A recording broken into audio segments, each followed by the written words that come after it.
Welcome to the Fallible Man Podcast, your home for all things man, husband, and father. Big shout out to Fallible Nation. A warm welcome to our first time listeners. I appreciate all you guys taking the time to be with us today. And on today's show, we're talking about building a resilient foundation for your life so that when the inevitable storms of life rock you like a hurricane, you can come out on top. There are always storms in life. We'll see how hard I can beat this metaphor into the ground today. Be sure and let me know.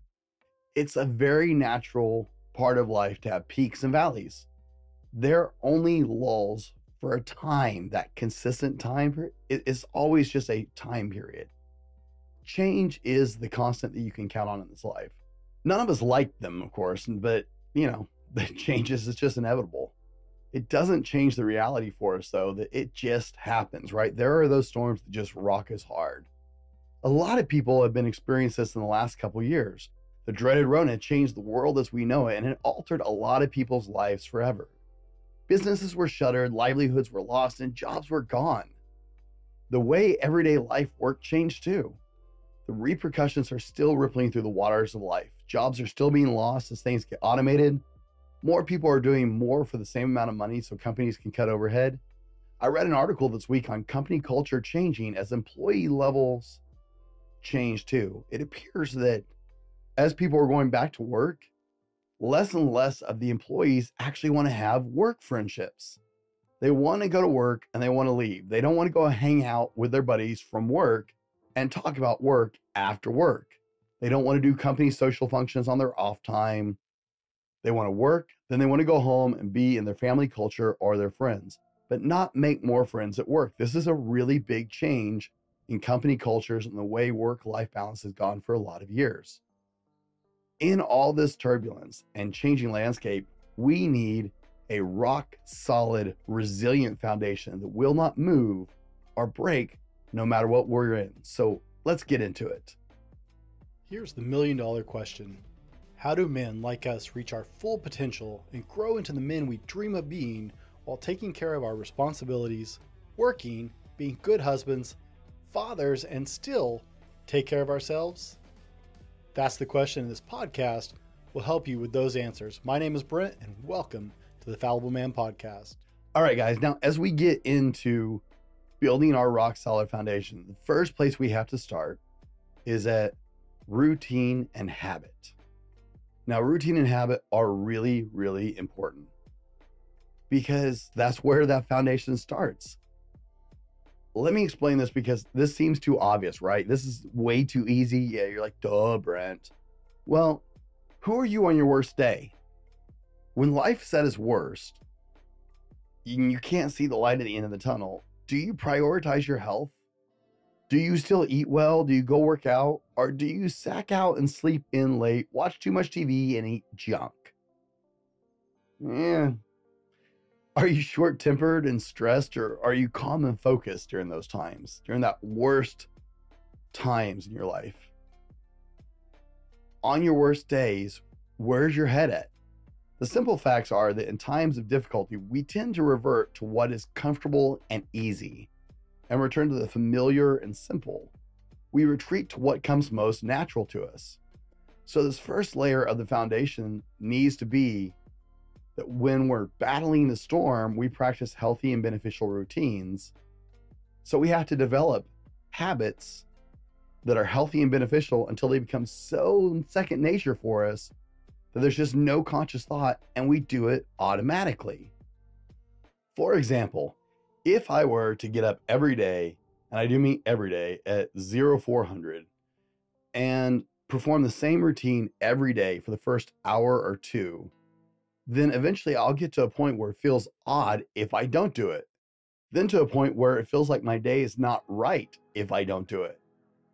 Then when times become more difficult, when those storms hit us, I'm going to continue down that road because that's just what I do, right? Likewise, if I always eat healthy food and avoid unhealthy foods, then I'm not as likely to let that go when things are difficult. If I don't hardly watch TV, but instead invest in myself with reading and learning, then when the days get rough, that's what I'm still going to do because that's just what I do. The goal is to bring your level up to where on your worst day, you are still leaps and bounds above most people's good days. Now, I'm not saying that as an egotistical thing. I'm not saying you're better than everybody else if you do these things. I'm saying the goal is to make it where that is just what you do, where that is who you are. That on your very worst day, your habits that you have built hold you at a level that most people go, wow, wait, there's bad things going on in your life? I never would have, but you do this and you do this. Discipline is now the foundation that will make these storms of life so much easier. James Clear wrote in the book Atomic Habits all about how to build habits successfully, how to break habits successfully. But one of the things he talks about is the journey of getting to where it is a habit or a routine. This takes time and effort. One of the hardest things to do is we tend to underestimate exactly how long it takes to build a new healthy habit. And if you go back to the show where I talked more about habits, then you'll find I pulled up statistics. I just don't have them in front of me right now, guys. And I'm sorry about that. I didn't think about it for this show. But it takes a lot of effort and time to build something into a habit and then into a routine, or vice versa, whatever order that actually goes in. But it's going to take longer than you think. You need to consistently do it every single day. That's why you have to start small. We're all about incremental growth here on the Fallible Man podcast and the Fallible Man lifestyle on Fallible Nation. How many times are you going to say fallible in one sentence? We're all about incremental improvement. That's the way you build new habits as well. You don't just decide, I'm going to be a gym guy if you've never been a gym guy. You get in the practice. You don't go, I'm going to go 5 days hard, 2 hours a day. That's never going to work. You just get in the habit of going 3 days a week. On Monday, Wednesday, Friday, I'm going to go. And I'm going to go for half an hour. And it doesn't matter how the workout goes. I'm going to be there for half an hour. And then you can start building from there. James Clear tells the story in Atomic Habits about a man who ended up losing over 100 pounds. But the first 3 months of going to the gym, he didn't actually hardly work out. For the first 3 months, he went every single day and spent 5 minutes at the gym. Didn't matter what he did. He spent every single day, left his home, went to the gym, was there for 5 minutes, did whatever, and left. Months to build the habit. So it was just second nature to go to the gym every single day. And then he started working on actually building a routine and building time. It's going to take time, but we have to set that foundation deep so that on our very worst days, it's just what we default to, because that's what you go to when the storms of life hit. No matter what your intention, when it comes, you're going to revert to what's simple, easy, and normal to your brain. And so you have to work hard to start building that foundation. Number 2, guys, is the pack. Now, I've never been a big group guy, and this is something I'm having to work on in my life. But this crazy imagery of a lone wolf is just bogus. I know, because I tried to lone wolf it through a lot of parts of my life, and it usually ends up disastrous for me. And more than once, it almost cost me my life because I tried to lone wolf it for so much of my life. I know other men who have had the same experience, and maybe that's your experience. Maybe you're really good at being a lone wolf, or maybe you just think you're good at being a lone wolf. The fact is, humans are not solitary creatures. It's not the way we're designed to be. That's why solitary confinement has still got so many rules around its usage and governance, because it is still considered a really extreme form of punishment, because people lose their mind in solitary confinement. We are not designed to be alone, and it's not the way we function at our highest capabilities. So most people don't even have the capability to be alone and silent with themselves long enough to explore the depths of their own consciousness, much less without total connection. I know a lot of people who can't do meditation because they can't sit in their own quiet with their own head for 10 or 20 minutes or 30 minutes. that silence, that lack of connection, and just being alone with our own minds tends to unravel people. And it's even worse for long periods of time. Sure, we lie to ourselves when we don't have many friends. And I think this is where a lot of it comes from, is guys aren't real comfortable making friends a lot of times. But we tell ourselves when we don't have many friends, we don't need anybody else. We prefer to be alone. We actually, you know what? We're better on our own because we're that lone wolf. We're good. That's the way we roll. Wow, it's stupid. And I can't imagine, I can't fathom how much of my life that I ran that stupid line to myself and how much wasted time that created in my life when I could have been building more solid connections. To build a resilient foundation, you need a healthy community, a pack, the people who make well-rounded community of support, encouragement, love, and for grounding and advice. There are people you turn to for many different things in your life, but the pack, they're closer. This is your community. This is the people you spend deep time with, that you turn to, that you check in with when you don't hear from them. These are people who have your best interest at heart. Good, bad, ugly, broken, or thriving, they're there. Now, we're working on growing our community at Fallible Man because we recognize this need for men to have a sense of community, a place where men can encourage each other, hold each other accountable, advise each other, commiserate with each other. And I'm not looking for a community where I'm not building a community where people complain about their spouses or their idiot kids. I'm looking to build a community with the Fallible Man where we can raise each other up, where we can encourage each other. So maybe we're not right for your community. Maybe there's a men's group at your church or a club. Maybe there's another men's organization. Maybe it's us. Maybe you don't have a lot of close friends and family. But guys, community is critical, especially when the storms of life come rolling in. You need these people. You need that sense of community for you to thrive, for you to weather that storm and to be strong and feel safe and to move forward despite what life is throwing at you. You need a community. The pack is incredibly important for your emotional and mental well-being. The pack will also help you with that physical well-being too. Men have that competitive streak in us, right? We like to compete with each other. We like to nudge each other along and edge each other out. And that's good for us health-wise because I'm working on keeping my weight down because so-and-so, wait, no, dude's in better shape. No, I can't be, right? We have that sense of competition as men, especially inside the pack, to keep each other on our toes. So it will help you both emotionally, mentally, and physically. It will also help you with your goals and your dreams to have that sense of community and support.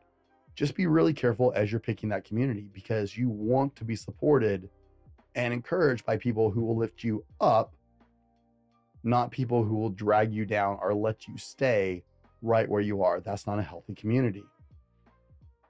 Now, guys, we're going to roll to our sponsors real quick. And today we got a slightly different sponsor. In fact, I want to tell you about today's sponsor, and it's us. Yeah, back to us. Guys, I want to tell you about our live, our virtual, in-person, or not event. Is that a mouthful? Possibly. Let me tell you about the Phoenix Conference. The Phoenix Conference is our in-person, our virtual platform. We've already had one this last year.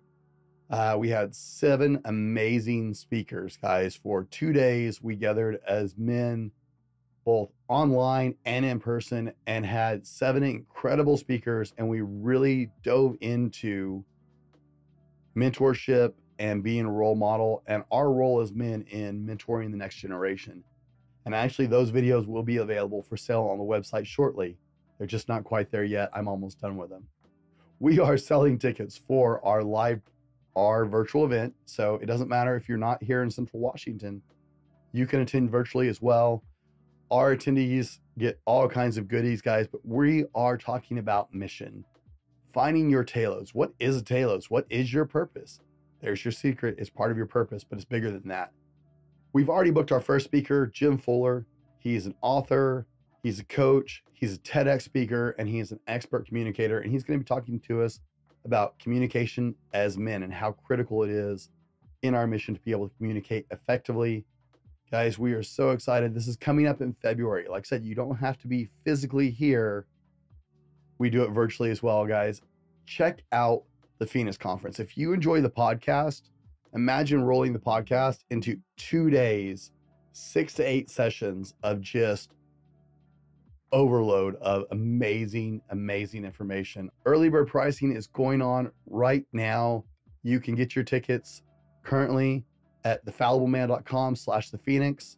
Get your virtual ticket, lock it in, get your in-person ticket if you want to come to Central Washington in February. We'd love to have you.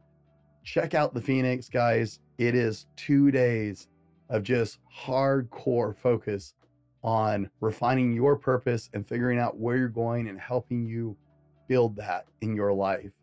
It is so important, and we can't wait to see you guys there. Check it out, www.thefallibleman.com/thephoenix. Guys, let's get back to our show. Number 3, the third layer of our critical foundation is the side hustle. Now, this may seem a little weird to you, right? We're talking about building a resilient foundation for your life so that when the storms of life rock your world, you stay strong. Layer 3, being the side hustle, may seem strange to you because there are a lot of men who simply just don't have side hustles. The simple truth is, for some of you, as surprising as it is, you don't think about it. It doesn't matter how much you make, guys, at your job. If you aren't building a second or even third stream of income, you're drastically behind. Now, this is coming from a guy who, I know people who make those 6-figure salaries. I have friends who make those 6-figure salaries. I've made a pretty decent living myself. Not quite that, but I made a pretty decent living myself up until this point. One thing we've learned from the last couple of years is that no job or income stream is completely untouchable. People who worked the same job for 20 plus years lost their jobs. Businesses that couldn't move their services or wares online were completely crushed. Businesses that were over 100 years old have closed their doors forever because the norm of the way we live and buy things changed drastically. Now, we have to take a moment of honesty here, because any business that couldn't deliver online were already starting to struggle, because the way people have shopped and the way people buy services have changed and been changing for several years. 2020 through 2021 and 22 have just compounded the effect. It's like we were already heading this direction, and businesses who weren't going online were already struggling, but we got to a point and someone just hit fast forward. Bam, just right there. So we've been heading that way, but the dreaded Rona just compounded everything. The only services that are immune are luxury services, and they're not completely immune, but the only ones that are somewhat immune are luxury services like spas, where people have to go there to get pampered. And even some of those are struggling unless they do home appointments. People lost everything. You may have a great job, but unless it's your company, that can change in a handshake. I just recently experienced this myself, and I'm not asking for pity, guys. This is just an example. I just lost my job that I've had for the last 8 years. I was downsized to decrease cost. Now, like I said, I'm not asking for pity. There are a lot of people who are out of work. There are a lot of people who have been out of work. A lot of people lost their incomes over the last couple of years, and it just finally caught up to me. I've been blessed to get this far, and I'm okay with that. I've been working on my side hustles for some time, just not with the vigor that I probably should have. Okay, so this is partially from lessons learned.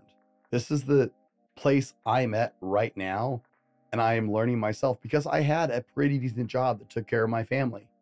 No, I didn't make as much as I'd like to make, but I made enough to take care of my family and my livelihood in a safe way.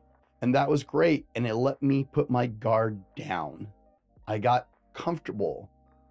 because I had a pretty safe job. The problem is, even if you have a safe job, guess what? Boom, it catches up eventually. You're not safe. Nothing is safe. We've learned that in the last couple of years. So I haven't been putting the effort into my side hustles that I probably should have been putting in. And I know that even more so now because I'm in this situation. So that's why I'm sharing this with you. Everyone that we consider rich in our culture has an average of 5 income streams or more, where the average American has 1 earned income stream. That's bad, guys. That's a really bad ratio. Earned income is the lowest class of income because it's the easiest to take away. Most people don't even realize that there are 7 different types of income. Hey, if you're in a place where you can comment, if you're catching this on YouTube, comment below if you know what the 7 types of income are. And be honest, okay? Play my game with me. Don't look it up before you type it in, okay? Don't look at other people's answers. Do you know what the 7 types of income are? You can't afford to not have something happening on the side. And there are a lot of options, guys. Educate yourself about the different types of income, and you'll find there are a lot of possible options. Find one and start working on adding it. It doesn't matter where you are in your life cycle or income-wise. There is something you can be doing on the side to make an income, to make extra income, and you need to start figuring it out. Most people are familiar with the idea of investing, or at least they're familiar with the concept of investment. But there's 2 different kinds of income in investment. There's capital gains, and this is not financial advice in any way. I'm not qualified for that. There's also what they call dividend gains. Okay. So those are 2 different kinds. Now, that's one thing that most people have heard of. But guys, that's one of the 7 types of income. So find out what they are and what you can start doing. Gary Vaynerchuk, King Gary V, the king of social media, guys. The man is all about it. If you're not sure who he is, Google it and you can't miss it. The dude's huge, okay? He created a whole video series about flipping garage sale buys on eBay just to show people how much money you could make without overthinking it. It's called arbitrage. Now, arbitrage may not seem like your thing. And if you have a good job that's holding you, you can certainly look into other options. But just as an example, okay, Gary Vee is a millionaire, but he talks about side hustles all the time, even for people with good incomes. So he did this whole series just to show you how easy arbitrage is to make more money. And he literally went garage selling, 1 weekend at a time and flipped stuff on eBay and made a profit. Remember, the average rich, quote unquote, air quotes, person has 5 different types of income. You should have at least a couple just to be secure. When the storms of life come at you, and they're gonna come, you may be in a lull, you may be in a level spot right now. That's great. I'm glad for you. That's a good, comfortable place to be, but don't let you lower your guard. Because when they do come, can you imagine how much easier it is to face the loss of your earned income? That's the job money you get from the job you do, where you trade your time and skills for money, right? Your normal job, earned income. How much easier is it if you lose that? If you have another side income or 2 on the side, and it doesn't matter where you are at your life. You may be 50, you may be 60. Hey, if you're getting ready for retirement, guess what? Most retirements aren't going to save you. Side income. Look it up.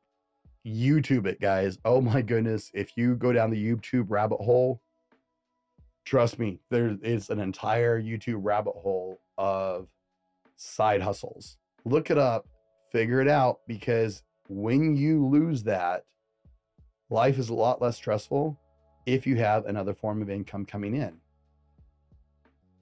Now, guys, if you're getting anything out of this, do us a favor.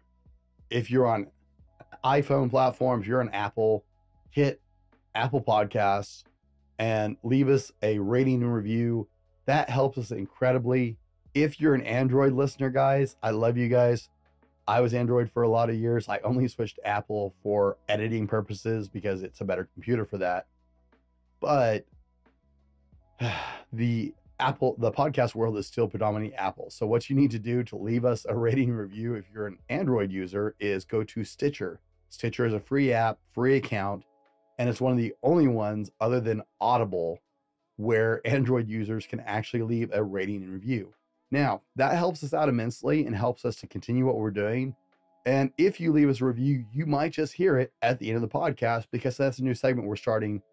Is I will be reading reviews periodically and calling out people who have been kind enough to help us out with that. So if you want a chance to get your review shouted out, you got to leave us a review first, and it really helps us to continue doing this show.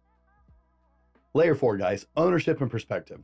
Now, if you've been around the podcast before, if you're not a first-time listener, you have heard me talk about ownership and perspective in the past because it's a big thing for me. I don't know that I can oversell that to you guys. Let's move forward so you understand.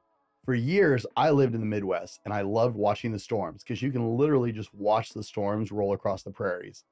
It's a very cool visual. It's very exciting to watch. I've been through quite a few tornadoes over the years, and I even had my base put on notice for evacuation due to a hurricane, so we had to get ready for that. It dissipated before it got to my base, so we didn't have to leave, which was nice. But some people call it madness, but I have sat there and watched as the debris from a tornado floated down in the yard around me, because I'm just in awe of the raw, beautiful power of storms. Now, if you've lost things due to a storm, I understand, guys.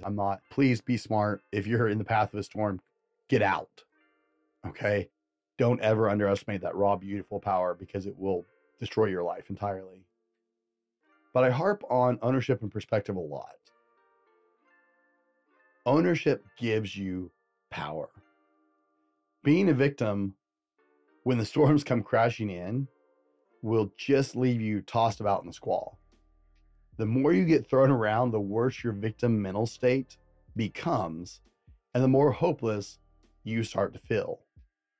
When you take ownership of the storm, then you decide how you'll react and how you'll counter it.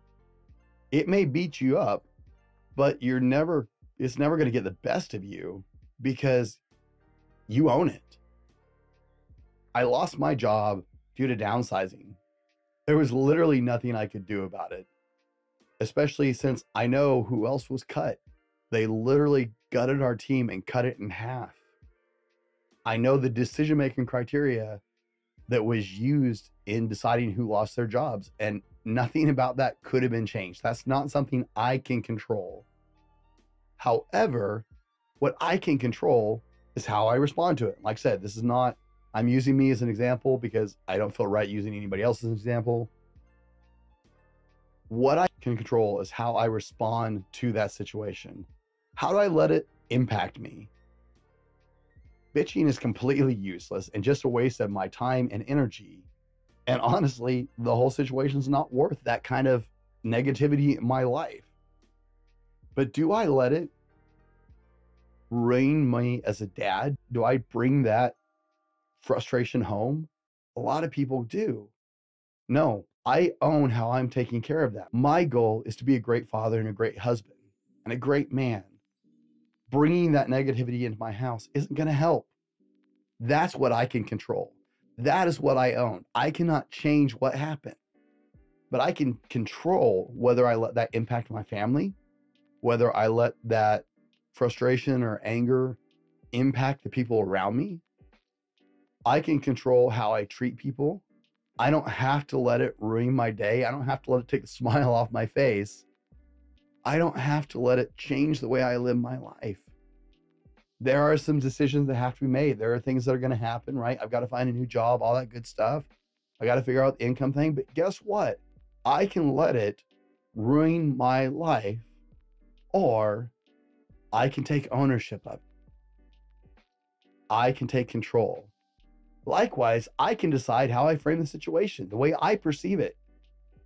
I can run around crying and screaming, poor me, bad things happen. Bad things happen to hundreds of thousands of other people over the last couple of years. I am far from the first person to lose my job. What right do I have to let that change the way I live my life? I can scream and front, and it is stupid and it's pointless. I can also decide it's an opportunity to further some of the other aspects of my business. I can pour into my side hustles more because I have a little more opportunity and time while I'm not spending 40 or 50 hours a week at the other job. Yes, I'm still looking for another job, but I'm also diving into and developing my business more while I have the time, because there's only so much job searching you can do in a day. Half full or half empty. This is not a yay me, I'm great. This is what I want for you. I want you to take control. I want you to take ownership and look at the storm and go, whatever, dude, we're good. It's fine. I got it. You can come at me, but I'm okay. I'm going to live my life this way because I decide to live my life this way as a good husband, as a good father, trying to be a good man, as a good member of my community. I decide that. You don't get to dictate that. That's what I want for you. I want you to know that you have that power. You can do that. There are a lot of other ways to look at it, right? When the market started crashing, I started getting excited. I don't have a lot of money in the stock market compared to a lot of people because I don't have a lot of money. But I looked at the market prices going down and I'm looking at my investments, like the total value of my investments just plummeting. And I listened to so many people who were like, oh no, dude, the stock market's going to come back eventually. When I invest knowing that that money could never come back to me. And so I looked at the stock market lowering and went, you know what? That means the prices of stocks that I wanted to buy that maybe I couldn't buy before are down at a level where I can buy them. Millionaires were made during the last stock crash. It was people who saw opportunity, not disaster. Now, I don't have the kind of money, Luz, to invest at the rate it takes to make me a millionaire necessarily, but I can take advantage of it right now and purchase some stocks that when the market comes back around will help my financial situation. Instead of going, oh no, I'm right. You have the power. You have the opportunity. Now, we all know that I'm not some guru genius. I'm not pulling for sainthood because I'm in the same situation a lot of people are, okay? It's just easier for me to explain this with myself to pick on. Trust me, I've been a little surprised at my own reactions. Guess personal development lifestyle has been beneficial for the last couple of years. But it's just easier to tell you what's going on with me because I can't talk about what's going on with you. That's not my business and that's not my role. But what I can tell you is when the storms come, smile at the beauty and the power, but don't freak out because you still have an immense amount of control and impact about the way that's going to play out. And that's an exciting time, guys. I guarantee it. Now, layer 5. Layer 5 is goals and mission. I would be remiss to leave this one out because it's the icing on the cake or the top coat of our foundation. We've talked at length about the idea of SMART goals in the past on this podcast. And if you're not familiar with the term, if you're a first-time listener, that's okay. SMART goals are smart, measurable, attainable, realistic, and timely goals. If you go back through my collection, you'll find I have an entire show about it. But SMART goals are really important because they're achievable goals. Now, when setting goals, you have to set short-term and long-term goals. This is not something new for us on this channel. Maybe it's a new idea to you, and that's okay. There's nothing wrong with that. Everybody's got to learn about it somewhere, and that's cool. Glad you're learning about it here. But you need to set goals as men because... Okay, so there are multiple reasons that as a man, you need to have goals. Let me share a couple of them with you. One of the most important reasons to have goals in your life, both short-term and long-term, is focus. Having goals keeps you focused in a positive direction. When we give up on our goals or don't have goals, we tend to kind of flounder and laze about and twiddle our thumbs and pick our nose and scratch our butt. Boredom is often where we get in trouble as men. Let's be honest. Boredom has got most of us in trouble. I wish this was live. I wish I could see you because I would ask you to raise your hands. Boredom is where we get in trouble as men, right? That's usually the precursor to a lot of our worst choices.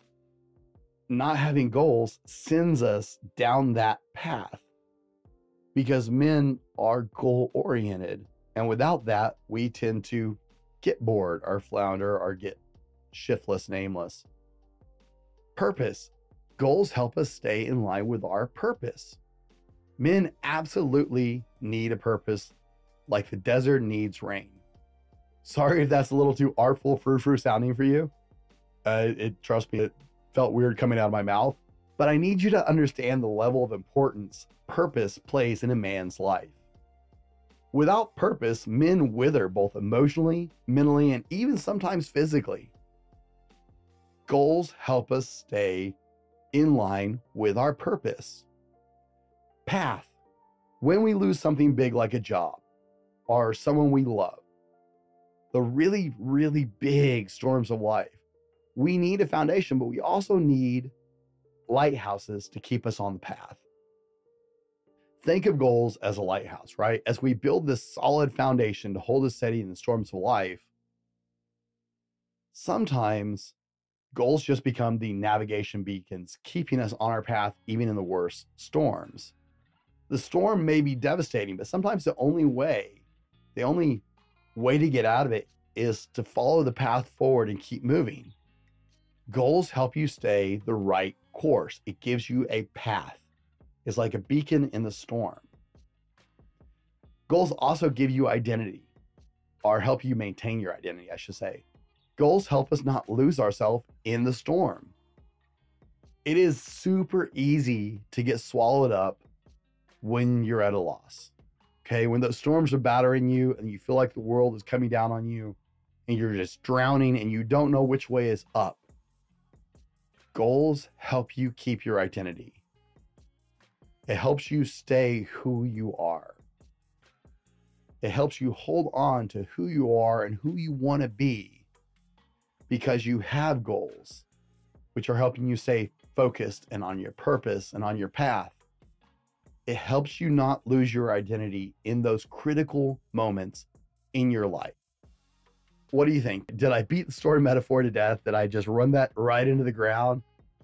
Be sure and let me know. Drop me a line. You can connect with me on almost any social media. I'm on Instagram, Facebook, Twitter, everywhere. Let me know, did I beat that one to death? Or if you're on a platform like YouTube where you can leave a comment, tell me. I tried. I really tried for you guys just to crush that into the pulp and just make it so annoying. If you're interested in talking more about purpose, or maybe you need a little help as you're seeking yours, be sure and check out our live or virtual event, The Phoenix, Man on a Mission, February 10th through 11th, 2023, guys. I've got Jim Fuller coming, and Jim is the first of probably I'll have 6 or 7 speakers. The last event was absolutely amazing, and we believe, this is why we're doing a conference about it, that men need a purpose and have been built for a purpose. And sometimes that's really difficult to find on your own. So if that's something you're interested in, be sure and check that out in February. Come be a part of it. I'm really excited about this year's event. Man, we had an awesome event back in June. We had to move the dates to February. So instead of doing it every June, but we had an awesome event in June. People are talking about it still. We're going to be rocking it in February because that was our first event. And guys, I'm just getting warmed up. Our next event is going to be even more cool. I wanted to start a new segment because I am grateful for your support on this show.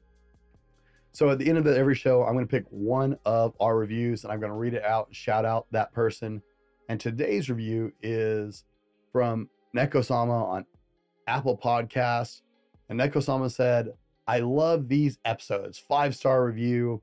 I love listening to this guy. His content is absolutely valuable, not to just men, But to everyone, Revelations of a Male Exotic Dancer was very educational and entertaining. 100 episodes later, and I'm still loving this podcast. Thank you, Nekosama, for taking the time to write a review. That helps the show so much, guys. And if you want to get shouted out on the podcast, if you want a chance to have your review, be sure, leave us a review. It doesn't matter what platform you leave it on. I get to see it. They send me an email from every single platform. Leave us a review. Tell us what you think of the show. We love to hear from you guys. We love to do this show because we want you to live the life you're meant to live. I believe in you. I believe you are on a journey, and I would love to walk along that journey with you guys. As always, be better tomorrow because of what you do today, and we'll see you on the next show. This has been the Fallible Man Podcast, your home for everything man, husband, and father. Be sure to subscribe so you don't miss a show. Head over to www.thefallibleman.com for more content and get your own Fallible Man gear.